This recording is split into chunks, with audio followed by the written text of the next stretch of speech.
¿Qué tal? Sean bienvenidos una semana más a Conecta con Valdepeñas, cuando estamos cumpliendo 71 jornadas de estado de alarma en nuestro país.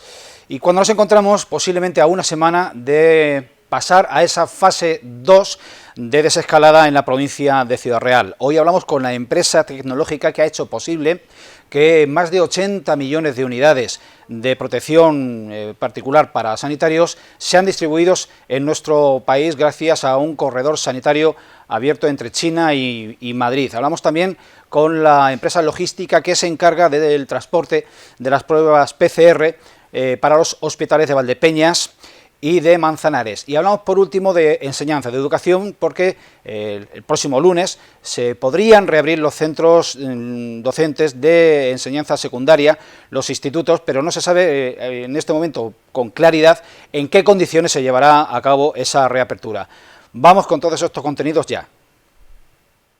El grupo OESIA está entre las principales compañías tecnológicas de España dedicadas a la defensa y a la ingeniería civil. Cuenta con más de 3.200 empleados y en Valdepeñas tenemos el honor de contar desde hace más de 40 años con la planta de producción de Tecnobit, que pertenece al grupo Tecnobit, al grupo OESIA. Don Luis Fornells es el presidente ejecutivo de Tecnobit, grupo OESIA, al cual saludamos en este momento. Le agradecemos, le damos la bienvenida a Televaldepeñas y le agradecemos esta entrevista. Luis, ¿qué tal? Muy buenas tardes, muy bien. ¿Y vosotros? Bien, pues razonablemente bien, razonablemente bien. Le diría, ustedes en el grupo OESIA han tenido una implicación plena en la lucha contra la pandemia en nuestro país, y desde las últimas semanas, desde las últimas 8, 10 semanas, desde que nuestro país está establecido el estado de alarma, han puesto en marcha hasta 12 iniciativas de lucha contra el COVID, por destacar alguna de ellas: el desarrollo de un algoritmo acelerador de la detección, para la detección del COVID-19 en pacientes con otras enfermedades, la colaboración con las fuerzas y cuerpos de seguridad del Estado, la monitorización de la ciberseguridad en hospitales y la de mayor envergadura quizás, y no menos importante y no más importante que los demás, es la colaboración con Iberia y con la compañía Phenin para establecer un corredor sanitario aéreo que haga posible traer a nuestro país millones de mascarillas, de equipos de protección individual y de componentes para respiradores. Don Luis Fornells, yo le pediría que nos hablase de estas 12 iniciativas contra el COVID-19. Bueno, buenas tardes. La primera, la más importante, yo creo que es, como siempre, la primera, ¿no? Y la primera es tratar de poner al servicio de la sociedad aquellas facilidades que nos permite nuestra propia aplicación de Gacela. Nuestra aplicación de Gacela es una aplicación que está en el 80% de la sanidad pública española en los principales hospitales de este país, y lo que hemos hecho ha sido facilitar la instalación de 87 nuevas unidades médicas para tratar a un total de 2.000 pacientes a través de esta aplicación de Gacela Care. Esa fue la primera que pusimos en funcionamiento. Ya luego, sobre esa misma, lo que hicimos fue la que acabas de mencionar, el algoritmo que desarrollamos para aquellos pacientes que, estando hospitalizados y monitorizados dentro de esos hospitales, pues pudieran empezar a mostrar síntomas del COVID-19. Cuando ese algoritmo predecía que se iba a producir esa situación, se avisaba al personal sanitario, a los médicos, para que aislaran al paciente y le dieran el tratamiento correspondiente al COVID en paralelo con la dolencia por la cual estaba internado. Claro, cuando tienes esta situación, quienes sufren no son solo los pacientes y el personal sanitario, también los familiares de los pacientes, que requieren de una lógica información sobre el estado de salud y sobre el tratamiento que está sufriendo su familiar. Y para eso desarrollamos la tercera iniciativa, que fue el desarrollo de una aplicación móvil que funciona en móviles, en tablets y en PCs, a través de la cual se puede monitorizar y seguir los distintos tratamientos que el paciente va pasando a lo largo del tratamiento del COVID, de manera que evitas llamar al personal sanitario y permites que ese personal se dedique precisamente a su principal función, que es atender a los enfermos. En paralelo con toda esta pandemia y con toda esa crisis que se generó, fue imprescindible fabricar respiradores. El Hospital General de Valdepeñas se dirigió a nosotros nosotros con el ruego de a ver si podíamos ayudarles de alguna manera en eso. En 24 horas pusimos en disposición del hospital el primer prototipo del respirador, como esos que se oyen que ha hecho la SEAT, pues lo hicimos en nuestra planta Valdepeñas en conjunto con otras empresas locales, y pusimos en 24 horas ese respirador a funcionar. Es verdad que necesitamos 24 horas más para terminar de adecuar todas las características técnicas que necesitaba el hospital, pero en 48 horas tuvieron ese primer respirador. Y en paralelo lo que también nos pidieron es tratar de incrementar la capacidad de los respiradores ya existentes, y para eso desarrollamos unos pequeños dispositivos que, acoplados al respirador actual, permitía dar servicio a dos enfermos en lugar de uno. En paralelo a eso, hemos tratado de ayudar a nuestros voluntariados, a todos los voluntarios del Grupo ESIA, que han fabricado en sus casas más de 2.000 pantallas protectoras para el personal sanitario. Esa fue nuestra sexta iniciativa. La séptima ya tiene que ver con algo mucho más sensible, como son los datos personales, los historiales clínicos.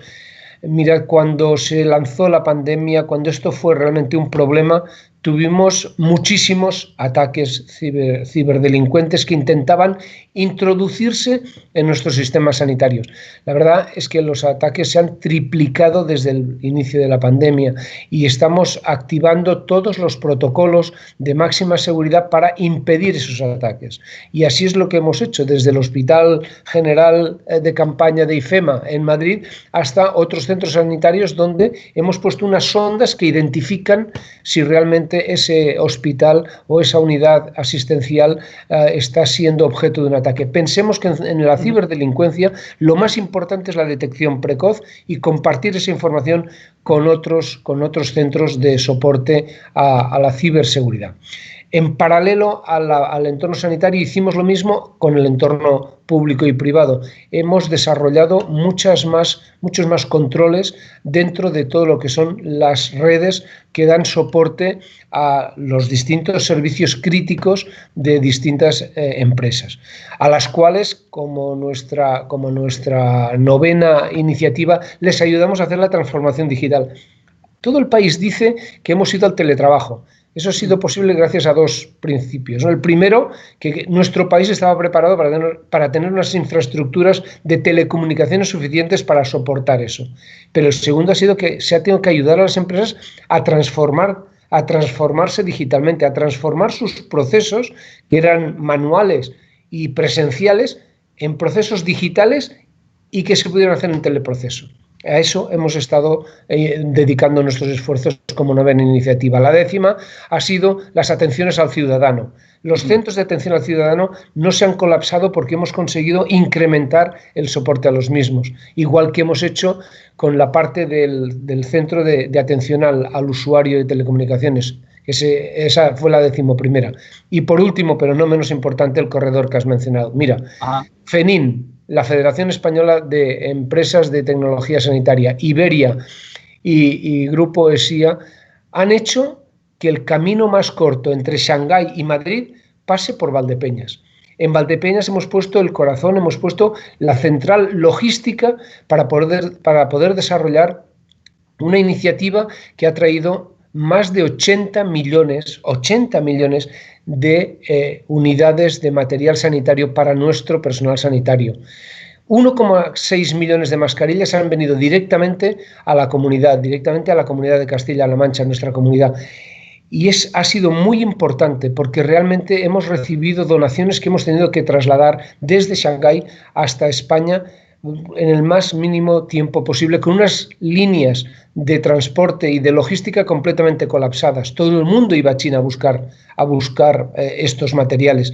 Y lo cierto es que ha sido una colaboración público-privada, sin esa colaboración del Ministerio de Sanidad, el Ministerio de Industria, el Ministerio de Exteriores y el Ministerio de Hacienda, hubiera sido imposible de hacer. Hoy en día hemos hecho más de 32 operaciones, hemos traído más de 80 millones de unidades de material médico y hemos sido capaces de, más que hablar de los 80 millones, hemos sido capaces de ayudar a realmente traer ese material imprescindible para tratar de mejorar la situación no solo de nuestros enfermos, sino también del personal sanitario que les atiende. Señor Fornells, esta semana ha recibido en la planta de Valdepeñas, en Tecnovit, la visita del presidente de Castilla-La Mancha, Emiliano García Paje, y buena parte de su gabinete, la consejera de Economía, Empresas y Empleo, consejero de Sanidad y consejera de Acción Social. ¿Qué conclusiones más importantes? Bueno, evidentemente la visita tenía por objetivo dar visibilidad y reconocimiento al esfuerzo que Tecnovit, Grupo SIA, está haciendo no solo en nuestra comunidad autónoma, sino en todo nuestro país. Le decía, ¿qué conclusiones extrajeron de esa visita del presidente Emiliano García Paje a la planta de Tecnovit, donde por otra parte es casi un asiduo, es rutinario que el presidente de Castilla-La Mancha esté en Tecnovit? Bueno, la verdad es que el presidente y toda la comunidad, la verdad es que nos sentimos en deuda permanente con ellos, ¿no?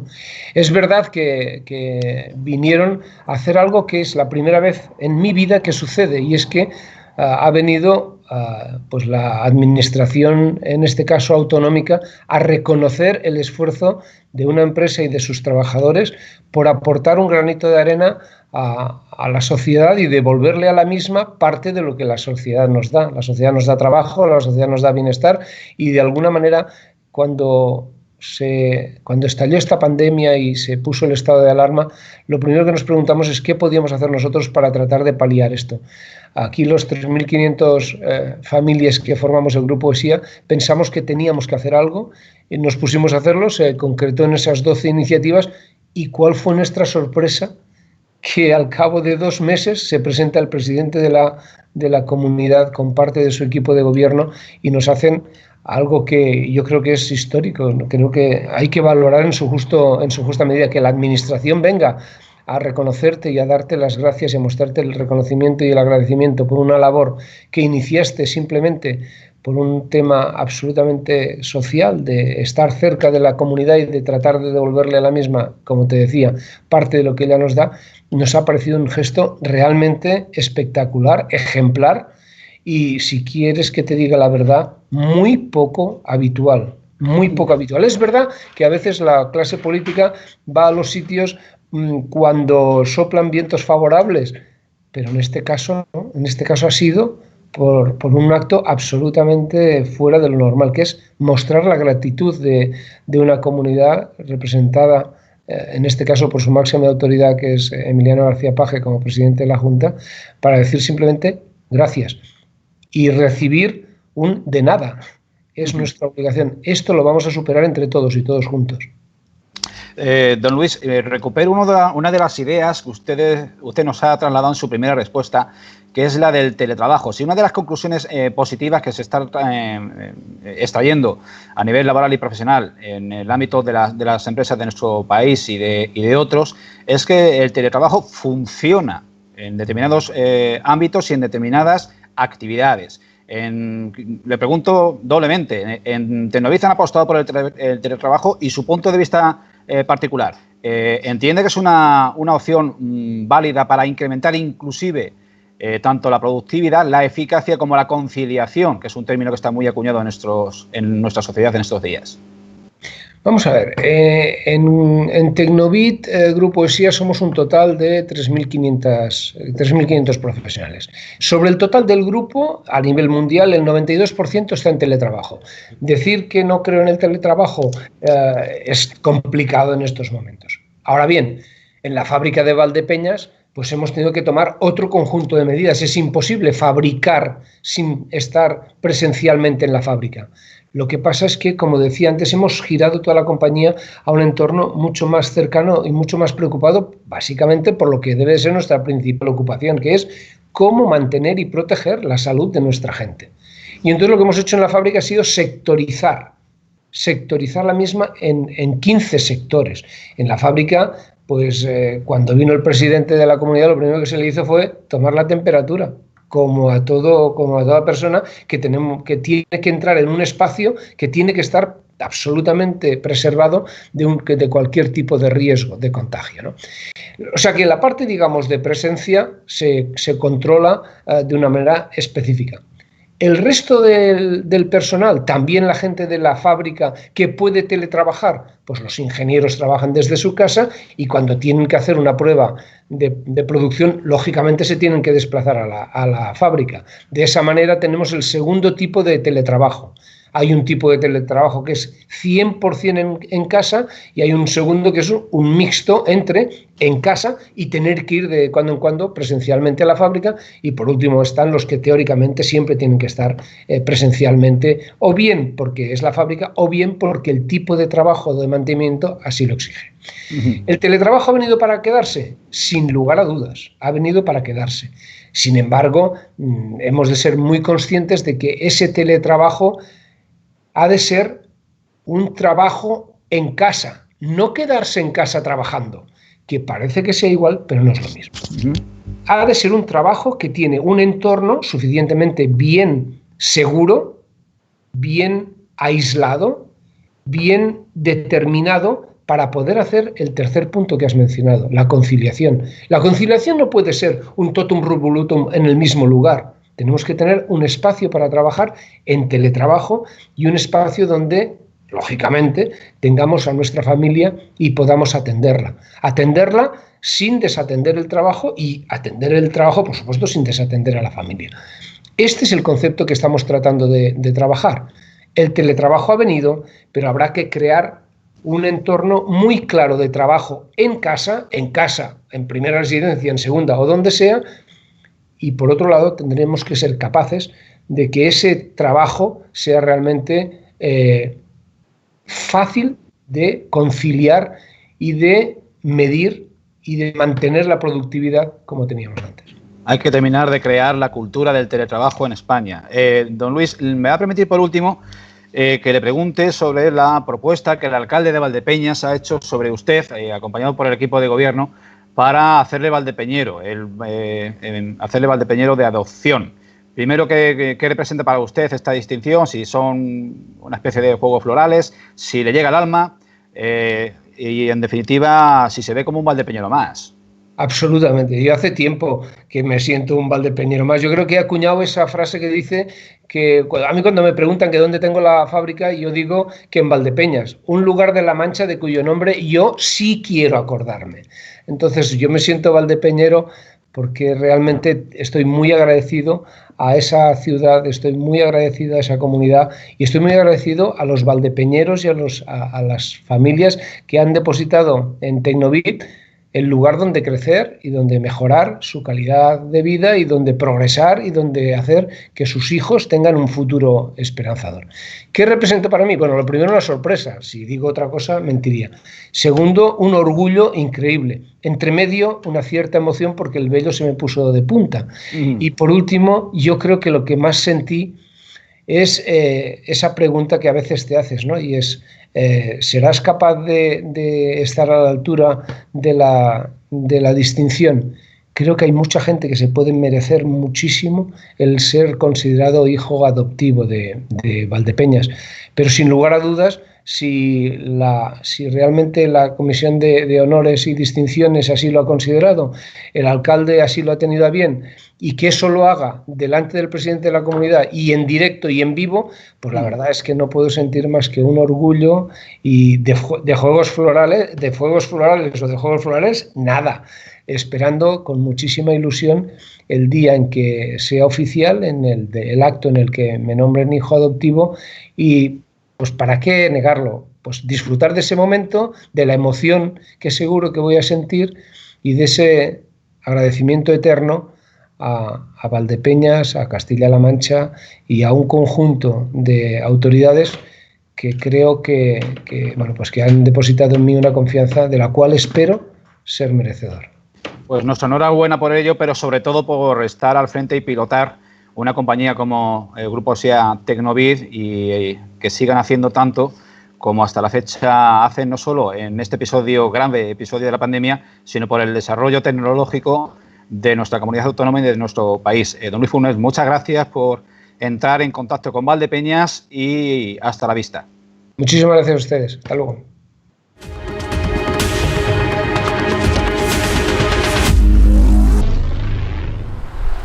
El sector logístico está resultando crucial, trascendental en la lucha contra la pandemia del COVID-19. En Valdepeñas nos hemos querido acercar a una empresa de transportes que está precisamente dedicándose a trasladar a diario y de lunes a domingo esas pruebas, esas PCRs de los hospitales de Valdepeñas y de Manzanares. Ya digo, un trabajo diario intensivo que ha llevado inclusive a multiplicar, a incrementar un 20% la plantilla. Eulogio, bueno, todo este episodio de la pandemia nos ha pillado absolutamente todo el mundo fuera de juego. En sus inicios se nos venía encima, pero no lo estábamos viendo. Y para empresas del sector logístico, como la que tú diriges, pues entiendo que debe de haber sido un antes y un después y poner a prueba vuestra capacidad de adaptación.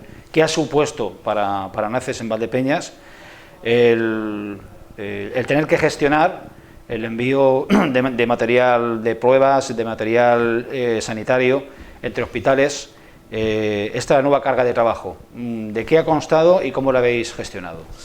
Pues hombre, lo primero, buenos días, agradecerte, Julián, que estés aquí con tu gente y bueno, comentar que no llevo mascarilla porque estamos respetando las distancias de seguridad y porque se me entienda un poco mejor, porque si no al final no se entiende nada. Estamos de acuerdo. A través de los equipos estos. Bueno, para nosotros, ¿qué ha supuesto el tema de esta pandemia del COVID-19? Nosotros ya estábamos trabajando con los dos hospitales, tanto el de aquí de Valdepeñas como el de Manzanares, por licitación pública.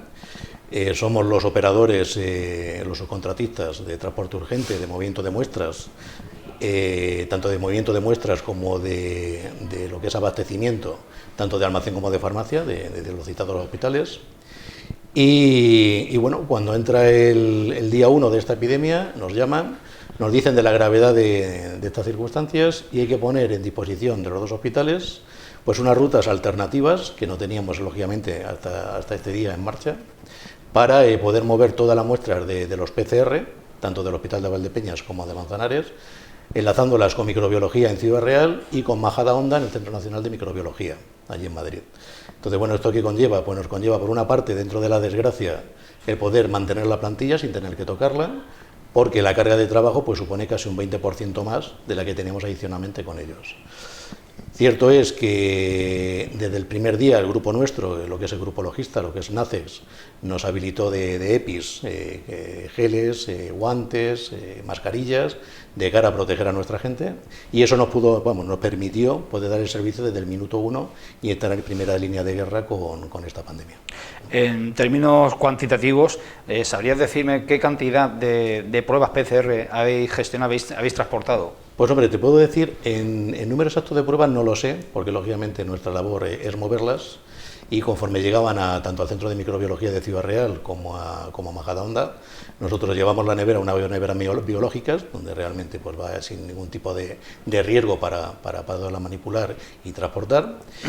Sí te puedo decir que inicialmente hubo que poner 3 rutas diarias, una era a las 9 de la mañana, 12 de la mañana y 4 de la tarde, tanto en Valdepeñas como en Manzanares, para llevar todas las muestras de PCR que se estaban sacando, se estaban extrayendo, y enlazarlas con lo que es Ciudad Real, con lo cual imagínate, diariamente, lunes, martes, miércoles, jueves, viernes, sábado y domingo, incluidos festivos que nos pilló la Semana Santa por medio, pues 3 neveras biológicas, que estamos hablando de un tamaño tal cual, directamente llena de pruebas en gravillas, directamente, es decir, por tubos, con lo cual una es decir, verdadera exageración.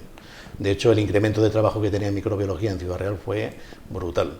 Y digamos, desde aquí tengo que darle también, darle la gracia, trasladar la gratitud de este equipo de trabajo porque se han dejado la vida, la piel, y la verdad es que han hecho un trabajo encomiable allí en los laboratorios, tanto en los laboratorios de aquí de los hospitales como en la guía de microbiología, porque la carga de trabajo ha sido abrumadora. Las primeras semanas fueron mortales, de vital importancia, pero mortales porque estaban allí a doble y triple turno y no daban abastos a hacer lógicamente, en el tiempo que ellos hubieran querido, lo que son el análisis de estas pruebas. El estar gestionando, moviendo material tan sensible, tan vital, nunca mejor dicho, ¿os ha obligado a aplicar medidas de autoverificación para proteger en todo momento la seguridad de esas muestras? Pues en este caso sí, además, junto con los sanitarios que estaban en los laboratorios, pues estos protocolos, que además también eran nuevos para ellos, nosotros tuvimos que adaptar desde el minuto 1. Esta adaptación, ¿de qué forma se hizo? Pues muy sencilla. No lo tengo claro si desde la OMS o desde el propio Centro Nacional de Microbiología, que entiendo más prepararía esos protocolos. ¿En qué conllevó? Pues conllevó en que las neveras tenían que ser unas neveras específicas biológicas, luego toda la muestra iban en unos contenedores interiores totalmente herméticos y lógicamente que la gente que trabajara dentro de este medio, es decir, fuese con guantes, con mascarillas y además, lógicamente, desinfectándose en cada uno de los viajes o transportes que se hacían. Con lo cual, pues lógicamente, desde el día 1, nosotros con los dos laboratorios, tanto el de aquí de Valdepeñas, Laboratorio de Microbiología de aquí de Valdepeñas, como el Laboratorio de Microbiología de Manzanares, pusimos esto en marcha de cara a que la gente, pues lógicamente, tuviera lo máximo, dentro de lo que es la prudencia, pero lo máximo que podíamos en cuanto a seguridad. Y que esta gente por lo menos nos infectara o procuráramos que nos infectara. Soy de los sectores o de los escasísimos sectores que han visto incrementada su actividad con motivo de la infección por coronavirus. ¿Eso os ha llevado a fortalecer, a reforzar vuestra plantilla de trabajadores? Más al contrario que el tener que aplicar ERTES. Pues la verdad es que a nosotros sí, aunque esté mal decirlo y por una parte estemos contentos, pero por otra nos duela que esta alegría venga por una desgracia. Cierto es que aquí en nuestro negocio concretamente, en el que es NACEX, tenemos dos líneas de trabajo, una que son los hospitales. Nosotros hemos dedicado, la infraestructura de nuestra compañía está más dedicada al servicio de laboratorios, farmacias y hospitales, lo que es salud pública, que realmente a las .com como otras compañías de transporte. Pero sí que es cierto que con esta pandemia había una línea de trabajo que se ha incrementado, que es la entrega a particulares, porque lógicamente como operador crítico de servicios esenciales, que somos nosotros, había que darle servicio al particular. Por otra parte, se ha incrementado en cuanto a lo que es el trabajo de hospitales, que nosotros ya trabajábamos con ellos. De hecho, desde la primera semana del estado de alarma, se nos comunicó que la prioridad en cuanto a las entregas, al margen de los servicios que hubieran contratado, era primero lo que es sanidad, todo lo relativo a sanidad, fármacos, todo lo que es relativo a laboratorios y demás, y luego todo lo que es el abastecimiento a lo que son personas particulares, pues primero aseos, pues primeras necesidades. Entonces, ¿qué ha pasado? Que al incrementarse las dos líneas de trabajo nos ha permitido, inicialmente nos estábamos planteando de poder haber hecho un ERTE si nos sobraba gente, porque el volumen de trabajo, hay clientes que han cerrado, que ha bajado la persiana, y esos clientes no han facturado, con lo cual ya a nosotros nos ha pillado una parte de esos clientes que al día de hoy no nos dan trabajo. Pero sí que es cierto que lo que se ha incrementado por una línea, más lo que se ha incrementado excepcionalmente, todo el tema relativo a la salud y a los hospitales, nos ha permitido no despedir a nadie, no entrar en un ERTE temporal de nuestra gente, y aparte tener que reforzarlo con una persona nueva para apoyar esas rutas, porque ya te digo, Julián, que ha sido de lunes a viernes, fines de semana, días festivos, y además incluso ha habido servicios que se han hecho de madrugada, porque ha hecho falta reponer unos tubos de ensayo, ha hecho falta reponer porque ha sido una locura, incluso los propios EPIs, y había que sacar un vehículo a las 12, a la 1 de la madrugada, a recoger en otro hospital una cesión de material o ir a por un fármaco que hacía falta tal. Adicionalmente a lo que estamos hablando del ensayo de muestras. Con lo cual, a tu respuesta sí. ¿Habéis registrado entre vuestro equipo de empleados, de personas, algún contagio? No, gracias a Dios hemos tenido dos bajas, una por un chaval que tiene arritmias y demás, y otro chaval justo una semana antes del estado de alarma, que tuvo unas décimas de fiebre y tal, y por precaución lo mandaron a casa. Lo han tenido 15 días, pero inicialmente no dio positivo en COVID. Con lo cual tocamos madera, damos gracias también al de arriba, los que somos católicos, porque estando en primera línea de riesgo desde el día 1, minuto 1, nuestra gente, gracias a Dios, no se ha llegado a infectar. Ni nuestra gente ni los que estamos aquí, de gracias. Sois una de las empresas que han tomado parte en la experiencia y en la iniciativa de los llaveros solidarios, que inicialmente había una previsión que se ha visto totalmente desbordada. Recientemente habéis entregado la recaudación a los dos hospitales de Valdepeñas y Manzanares. Cuéntanos qué cantidad de unidades se han logrado vender, cómo os habéis organizado para que los interesados tuviesen su llavero solidario y finalmente esa recaudación a cuánto ha ascendido. Pues hombre, lo primero, la sorpresa en positivo que nos hemos llevado, porque cierto es que la gratitud de la gente, de la persona, del usuario, por decirlo de alguna forma, desde sus casas confinados, pues y en unas condiciones que están siendo difíciles, tanto económicas como sociales, estén dispuestos, porque no somos solamente nosotros, sino mucha más gente que ha hecho acciones, que de alguna forma hayan contribuido económicamente a esta campaña o a esta ayuda. A nosotros, cuando nos llamaron, esto tengo que reconocer que la iniciativa la llevaron tres clientes nuestros, de aquí de Valdepeñas y de Manzanares. Ellos son los que realmente han sido lo que han gestado esta iniciativa desde el inicio. Y nosotros, cuando nos lo comentaron, nos pareció bien. Creíamos que era una cosa que podía de alguna forma ayudar, además directamente, económicamente, en este caso se decidió a los hospitales, como hubiera podido ser a otras organizaciones. Y creíamos que esto iba a ser pues 200, 300 unidades en llaveros, y nuestra sorpresa ha sido que hemos movido más de 1000 unidades, ¿vale? Entonces el montante total han sido 6.478 euros, que se ha recaudado del 100% de la campaña, 50% que se ha dado a Manzanares, al Hospital de Manzanares, Virgen de Altagracia, y 50% aquí a Valdepeñas, a Gutiérrez de Ortega. Y nos ha sorprendido que en 15 o 20 días que ha durado esta acción, pues bueno, nos ha desbordado. Es decir, esto ha sido... Nosotros hemos tenido que tener gente aquí, entender que 900 direcciones más o menos que hemos entregado es una por una a cada persona, y directamente pues ha sido una labor encomiable. Ha habido gente de los colaboradores que han puesto los llaveros físicamente, de su dinero lo han comprado y lo han puesto, y otros que han estado muchas madrugadas, muchas noches grabándolo, porque se ha grabado uno por uno. Es decir, se ha hecho muy bien, ha quedado muy curioso, ha quedado, la verdad es que una cosa muy correcta, muy bien hecha.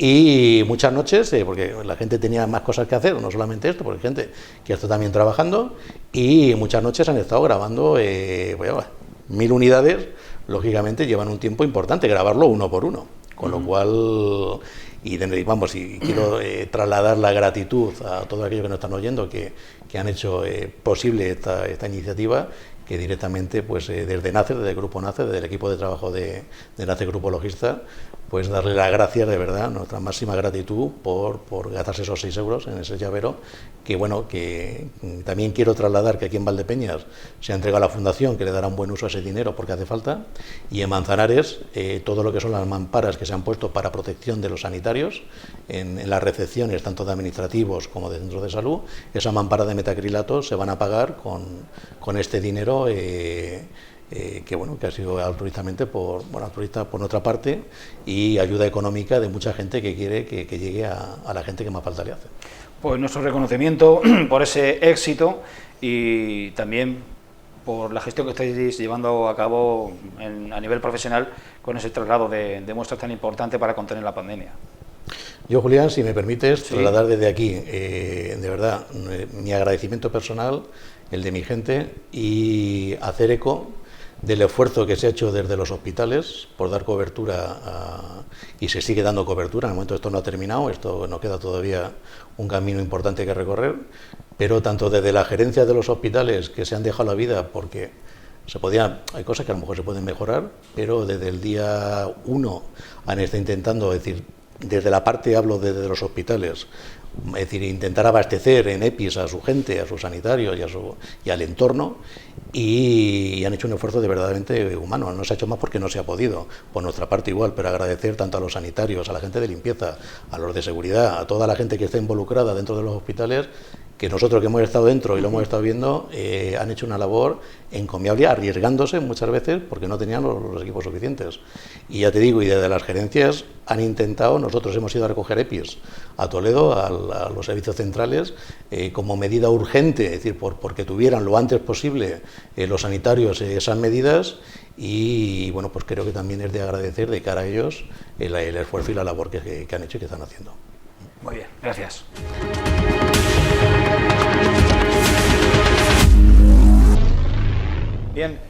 El ámbito de la educación es uno de los que más se están prestando a la confusión en cuanto a qué es lo que se podrá hacer y qué no a partir del paso a la segunda fase de desescalada.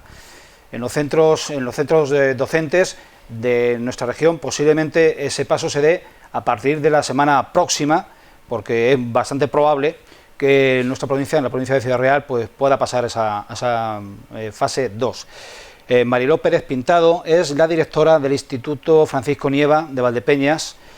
Mariló, ¿qué tal? Hola, muy bien, muchas gracias. ¿Qué tal vosotros? Pues razonablemente bien. Mi respuesta ya la he acuñado, ya igual para todos.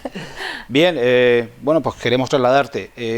En la hipótesis bastante probable de que podamos avanzar en caminando hacia una nueva fase de desescalada, ¿cómo se está planteando en los centros? Que entiendo, imagino que si hay reapertura, la habrá exclusivamente en los centros de secundaria. En principio nosotros lo que estamos es recibiendo instrucciones cada día. Voy a dejarlo ahí porque fácil no está siendo. Claro, hay que tener en cuenta que en el tema de educación las transferencias las tenemos asumidas desde cada comunidad y hay diferencias entre comunidades. Por plantear un ejemplo, pues yo esta mañana cuando he puesto la televisión cuando desayunaba, resulta que el País Vasco ya avanzaba que iba a abrir el 20% de los centros. 20%. ¿Qué pasa con el 80% restante? No sabemos. ¿Qué va a pasar en nuestra comunidad? De momento nosotros hemos recibido instrucciones de cara a ese paso inminente, a esa fase 2 a partir del 1 de junio, indicándonos que, como tú dices, la asistencia del alumnado sería voluntaria y exclusivamente dirigida a 2 niveles, a segundo de bachillerato y a segundo de formación profesional de grado medio superior. En nuestro centro tenemos grado medio, no grado superior, pero bueno, en principio anticipamos pues que va a ser diferenciada la asistencia del alumnado, puesto que se marca como voluntaria. No se marca en el resto de niveles que tenemos en secundaria, ni siquiera en primero de bachillerato, y en primaria tampoco. De hecho, la noticia que sabíamos de nuestra comunidad inicialmente era que se descartaba la vuelta a clase, sobre todo para el alumnado más pequeño. ¿Cómo se plantea eso? Pues nosotros estamos haciendo un sondeo también entre el alumnado para saber si realmente quiere asistir ahora a clase y, por supuesto, contemplando todas las medidas desde el punto de vista sanitario y de seguridad que nos indica tanto a nivel estatal como a nivel autonómico y de la propia consejería. Nosotros no podemos tener las clases con el alumnado si no hay una distancia entre ellos de 2 metros a un lado, al otro, adelante y atrás. Con lo cual os podéis imaginar que el número de alumnos por clase ahora mismo es muchísimo más bajo que el que teníamos anteriormente. Este fin de semana, el viernes en concreto, vino una empresa de la consejería que desinfectó, tengo constancia de que fueron los 3 centros de secundaria. En nuestro caso fue completo, de arriba a abajo, se ha lavado el centro por completo con una solución desinfectante de lejía y agua para dejar en condiciones de acceso. Además tenemos que tener los geles hidroalcohólicos, tienen que llevar mascarilla, los guantes no son obligatorios, sí desinfectar el calzado, en fin, todas las medidas que todos conocemos y que estamos oyendo habitualmente.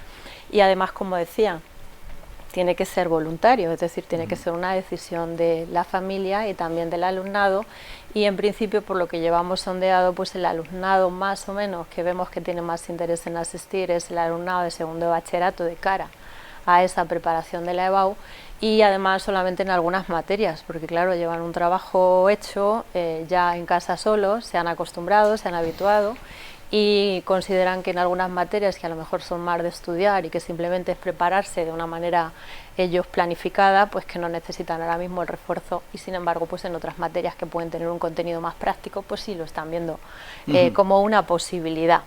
Hasta ahora lo único que te puedo decir es que lo estamos valorando de cara a planificarlo, porque no podemos tener más de 12 alumnos en cada clase, de las que antes a lo mejor entraban 30, y que además eso tiene que estar con unas medidas, porque solamente puede haber, tiene que ser solamente de una dirección, unidireccional el paso y la salida, para que entren por un sitio y salgan por otro, en fin, todas esas cuestiones. Queda a criterio de las familias y de los alumnos el ir o no a clase, pero ¿queda a criterio de cada dirección de centro el abrir o no? Pues sí, eso es lo que lo tengo que decir así, no me queda otra.